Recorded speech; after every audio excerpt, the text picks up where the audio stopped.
মৃত্যুর দুদিন আগে আলপনা চিঠি বলেছিল তোমরা দেখে নাও। ডাক্তার দিয়ে অপারেশন লাগে না, এমনি ওষুধ খেয়ে হয়, সেটা জরুরি ভিত্তিতে চেষ্টা করেন। রোগের অবস্থা তাহলে তো খারাপ হয়ে যাবে দিন দিন। একদমই ঠিক বলেছ। আসলে আমরা বের হয়ে পড়েছিলাম গত কবে, কালকে তার আগের দিন না, গত বৃহস্পতিবার, তো এবার আর আধা ঘন্টা পরে ট্রেনে চড়বো আমরা। আমাদের প্রিমিয়াম তৎকাল কেটেছিলাম, দুটো টিকিট থার্ড এসিতে 2300 টাকা পড়েছিল। তো তারপর ডাক্তারবাবু ফোন করে বললো যে আমি কালকে সকালবেলায় বিদেশে চলে যাচ্ছি, আমি আগামী সোমবারে আসবো। ওই জন্য আমাদের যাওয়া হলো না। আমরা ভাবছি ফালতু 4 দিন ওখানে গিয়ে কাটাবো, তার চেয়ে বরং বাড়িতেই থাকি, খরচাটা কম হবে। তারপর আবার 11 তারিখে টিকিট কেটেছি, আগামী বৃহস্পতিবারের 3টে টিকিট কেটেছি। 1935 টাকা লেগেছে প্ল্যাটফর্ম থেকে থার্ড এসিতে। তো আগামী বৃহস্পতিবার ওকে নিয়ে যাচ্ছি, ওখানে গিয়ে সমস্ত চেক আপ হবে।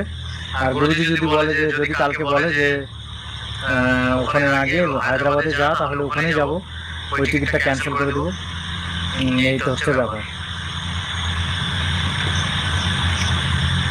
আমাদের সবার খারাপ লাগছে, ও বাড়িতে বসে আছে, যেতে পারছি না, খুবই খারাপ লাগছে।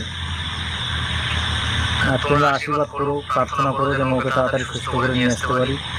খুব চিন্তায় আছি, আজকে সকাল থেকে মন মারা, কেমন যেন শরীর খারাপ হয়ে আছে। দেখো মুখ চোখের চেহারাটা দেখো, তাহলে বুঝতে পারবো। চোখ মুখ দেখো কেমন যেন হয়ে গেছে। তো একজন লিখেছে আমার নাম নুমান, আচ্ছা। একজন লিখেছে আমি বাংলাদেশ থেকে দেখছি, অনলি ফান, আচ্ছা। তারপর কবিতা দাস লিখেছে হরে কৃষ্ণ দিদি ভাই মুখটা খুব ছোট্ট হয়ে গেছে, একদমই কেমন যেন হয়ে গেছে। তো খুব খারাপ লাগছে। কবে থেকে মানে পরীক্ষা শুরু হবে আর কবে থেকে প্রপার ট্রিটমেন্ট হবে। আবার অপারেশন তো করতেই হবে, গলব্লাডারে যেহেতু স্টোন। তো কি বলবো, ভালো মানুষ একদম কেমন যেন শুকিয়ে গেছে আর শীতল হয়ে গেছে অনেকটা।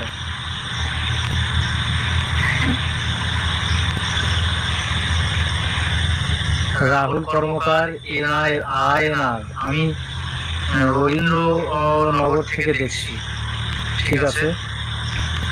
পারু মন্ডল, আচ্ছা। এমডি আসাদ, আমি আপনাদের আম্মু বলছি, আমি আপনার, আচ্ছা। তোমাদেরকে বলতে স্প্লিন বড় হয়েছে, তারপর ডাব্লিউবিসি বেড়ে যাচ্ছে, তারপর ডাক্তার বললো যে থ্যালাসেমিয়া, সি টাইপ থ্যালাসেমিয়া, অনেক সমস্যা।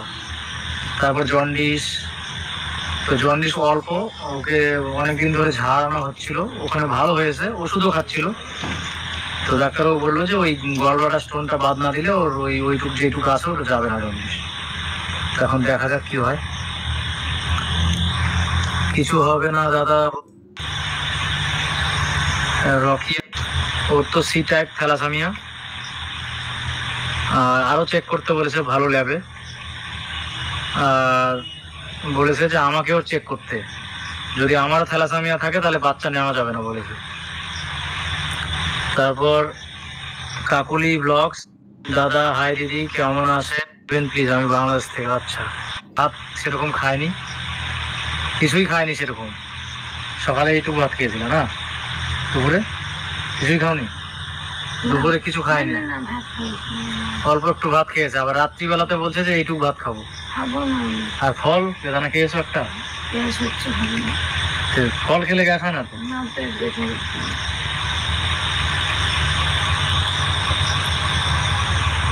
বুঝতে পারলাম না, বিটের আপেল বহু কিছু খাওয়ানো হচ্ছে,